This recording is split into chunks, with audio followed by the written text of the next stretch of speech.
خدا کی قسم تمہارا وہ حال کرتا نا تمہاری جیب خالی کروا دیتا. اور اب شوق شوق میں آتے. وہ جب کسی نعت خواہ کا نوازتے ہو نا تو کسی عالم کو بھی دیکھا کرو. واللہ باللہ تعالیٰ اس پہ نہیں کہہ رہا میں، ایک ضمن کہتا ہوں، نصیب اپنا اپنا. بھائی اب تو بات ہی ختم ہو گئی ہے جی. اب تو درود پاک پڑھے محبت کے ساتھ. اب میرے پاس بندے نہیں ہیں، ورنہ 2 بندے بٹھا دوں نا یہاں پر میں، اور 50 روپے اس کو دوں، 50 روپے اس کو دوں، 50 کو دوں، وہ تینوں شروع کرواتے ہیں ویل. اب یہ ہنر مجھے آتا نہیں ہے.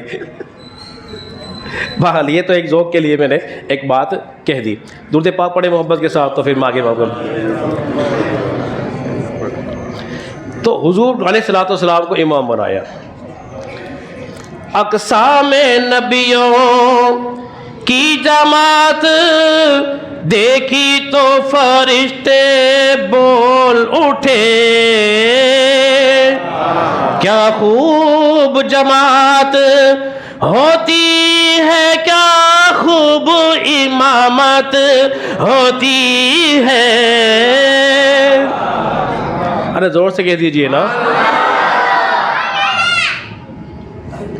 ٹائم تو میرا پورا ہو گیا 1 گھنٹہ، اب یہ ایکسٹرا لگا رہا ہوں. بعد نے کہا بھائی دیکھو کیا ناراضی تو دیکھو، ارے صف میں سارے نبی. بات کہہ رہے تھے ارے بھائی دیکھو جس صف میں سارے نبی ہیں اس کا امام بھی تو دیکھو، امام بھی تو دیکھو. جماعت ہونے کے بعد پھر سارے نبیوں نے اپنے اپنے انعام و اکرام خطبے دیے. حضرت آدم علیہ السلام سب سے پہلے کھڑے ہوئے کہنے لگے اللہ کا شکر ہے کہ اللہ نے مجھے فرشتوں سے سجدہ کرایا، مجھے اپنا خلیفہ بنایا.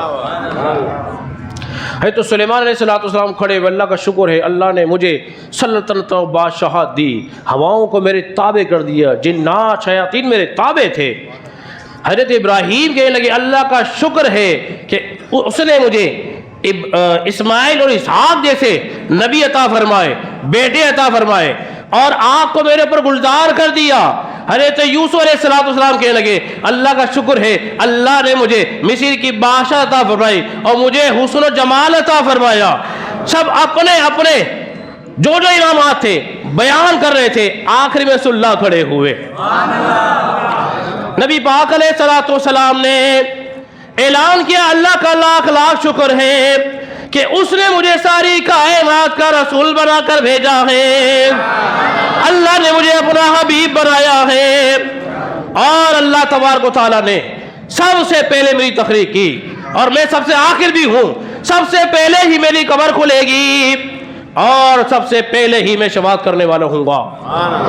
حضور علیہ السلام نے جب اپنے انعام و اکرام بیان کیے سارے نبیوں نے اعتراف کر لیا، کہنے لگے اے گروہ انبیاء ہم میں افضل اعلیٰ جو ہے محمد رسول اللہ ہے. سب نے اعتراف کر لیا. سب سے اعلیٰ ہمارا نبی،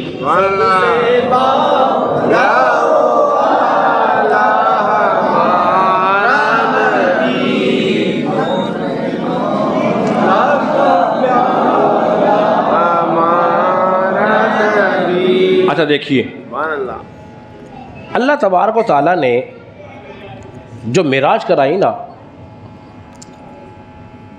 تو مسجد اقصی کیوں لے کے گئے؟ بھئی چاہتے تو سیدھے اوپر شیر کے لے جاتے، مسجد اقصی کیوں کرائی؟ تفسیر ابن کثیر میں ایک بڑی منفرد روایت موجود ہے. مسجد اقصی کے جو ستون تھے نا، ستون جس طرح ہمارے ستون کھڑے ہوئے ہیں، انہوں نے اللہ کی بارگاہ میں دعا کی تھی. ہائے ہائے کروان جائیے، کیا دعا تھی! وجہ طاری ہوتا ہے دعا کو پڑھنے کے بعد اگر انسان محسوس کرے تو. کیا دعا کی؟ اے اللہ تو ہمیں سارے نبیوں کا دیدار کرا دے. اللہ نے مسجد اقصی کے ستونوں کی دعا قبول فرمائی اور مسجد اقصی کے اندر سارے نبیوں کو بلا کر ان کے جو ستون تھے انہوں نے سب نے دیدار کر لیا. ایک تو یہ حکمت تھی. دوسری حکمت کیا تھی؟ اس لیے اب بتانا اللہ تبارک و تعالیٰ چاہتا تھا کہ حضور کی معراج کرنے کی تصدیق کرنے والے کون کون ہیں، کیونکہ مسجد اقصی دیکھی ہوئی تھی ان کی، آسمان سے اوپر کی کوئی چیز ان کی دیکھی ہوئی نہیں تھی، تو کیسے انکار کرتے؟ اس لیے اللہ نے مسجد اقصی. حضور علیہ الصلوۃ والسلام اب آسمانوں کی طرف بلند ہو رہے ہیں.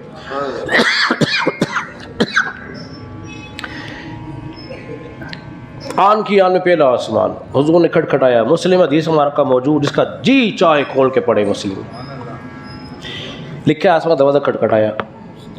پوچھا کون ہو؟ جبریل نے کہا میں جبریل ہوں. بولے کوئی تمہارے ساتھ ہے؟ کوئی ہے؟